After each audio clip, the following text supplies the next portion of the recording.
ত্রিপুরা মানবাধিকার কমিশনের উদ্যোগে অর্ধেন্দু ভট্টাচার্য স্মৃতি ভবনে অনুষ্ঠিত হল একটি সচেতনতামূলক অনুষ্ঠান, যেখানে উপস্থিত ছিলেন রাজ্য বিধানসভার অধ্যক্ষ সহ অন্যান্যরা। ত্রিপুরা মানবাধিকার কমিশনের উদ্যোগে 19 নভেম্বর মঙ্গলবার দুপুর আনুমানিক 12টা 30 মিনিট নাগাদ উত্তর ত্রিপুরা জেলার জেলা সদর ধর্মনগর শহরের অর্ধেন্দু ভট্টাচার্য স্মৃতি ভবনে অনুষ্ঠিত হল একটি সচেতনতামূলক অনুষ্ঠান। এই অনুষ্ঠানে মানবাধিকার আইনের সুরক্ষা, দায়িত্ব, কর্তব্য ইত্যাদি বিভিন্ন বিষয়ের উপর আলোচনা করা হয়, যেখানে এই অনুষ্ঠানে সহযোগিতা করেন ত্রিপুরা অ্যাডভেঞ্চার সোশিয়াল এক্সপিডিশন অর্গানাইজেশনের সিপাহীজলা, মেলাঘর ও পূর্ব চণ্ডীগড় জেলা। প্রদীপ প্রজ্বলনের মাধ্যমে এই অনুষ্ঠানের শুভ উদ্বোধন করেন ধর্মনগরের বিধায়ক তথা রাজ্য বিধানসভার অধ্যক্ষ বিশ্ববন্ধু সেন। প্রধান অতিথি হিসাবে উপস্থিত ছিলেন ত্রিপুরা মানবাধিকার কমিশনের চেয়ারম্যান স্বপন চন্দ্র দাস। এছাড়াও এই অনুষ্ঠানে উপস্থিত ছিলেন ত্রিপুরা মানবাধিকার কমিশনের সদস্য উদিত চৌধুরী, বিমল কান্তি রায়, ত্রিপুরা মানবাধিকার কমিশনের সচিব রতন বিশ্বাস, মানবাধিকার কমিশনের ডেপুটি পুলিশ সুপার লালহিম মলসুম, নেহেরু যুব কেন্দ্রের জেলা যুব অফিসার কুণাল গৌতম, গবিতা ভট্টাচার্য, পুর পরিষদের চেয়ারপারসন মিতালি রানী দাস সেন, পুর পরিষদের ভাইস চেয়ারপারসন মঞ্জুনাথ সহ অন্যান্যরা।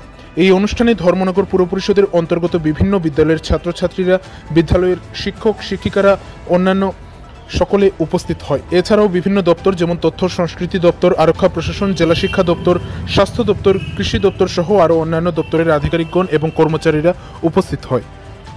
উপস্থিত কমিশনের অপর সদস্য উদিত চৌধুরী মহোদয়, প্রাক্তন ডিস্ট্রিক্ট জাজ, এবং আপনাদের এলাকার গর্ব শ্রী বিকে রায়, আমাদের কমিশনের প্রাক্তন সদস্য। ব্যাসে উপস্থিত আমার কমিশনের কলিগ ডিএসপি মলসন এবং অন্যান্য যারা গেস্ট যারা আছেন, সংস্থার সেক্রেটারি লিটনশীল এবং আপনারা যারা সামনে উপস্থিত আছেন, বিভিন্ন ডিপার্টমেন্টের আধিকারিক, পুলিশের যারা কর্মকর্তা যারা আছেন, বিভিন্ন বিদ্যালয়ের ছাত্রছাত্রী যারা আছেন, অনেক গার্জিয়ানরা আছেন, অনেক সংস্থার পক্ষ থেকে আপনারা এসেছেন, প্রিন্ট মিডিয়ার বন্ধুরা, আপনাদের সকলকে আজকের এই সুন্দর প্রোগ্রামে কমিশনের পক্ষ থেকে স্বাগত জানাচ্ছি।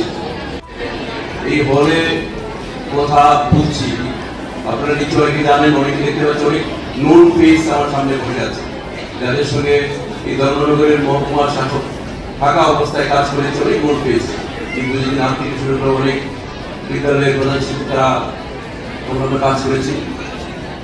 12 বছর পরে এই হলে কথা বলার সুযোগ পেয়েছি। ধন্যবাদ জানাই রিটনকে এবং আমাদের কমিশনের সেক্রেটারি হিসেবে কাজ করছি, সুযোগী কল্যাণে আজকে এখানে কথা বলা। মানবাধিকার কমিশন আমাদের রাজ্যের, আপনারা হয়তো নাম শুনেছেন, জেনেছেন। আমরা আমাদের যে কমিশনের যে অ্যাক্টিভিটিসগুলো, কারণ কমিশন যে কাজগুলো করি, আমরা আমাদের সেন্টার একটা কাজ করি, কমিশনের ডিউটি, রেসপন্সিবিলিটি ইত্যাদি কি আমাদের, এটাকে আরো বেশি করে মানুষের কাছে পৌঁছে দেওয়ার জন্য, মানুষ যাতে বেশি করে কমিশনের অ্যাক্ট রুলস ইত্যাদি সম্পর্কে জানে। কোনো কারণে কোথাও পাবলিক অথরিটি বা পুলিশ অথরিটি দ্বারা কমিশনের আপনার রাইটস ভায়োলেট হয়, দেন আপনি কমিশনের দ্বারস্থ হতে পারেন।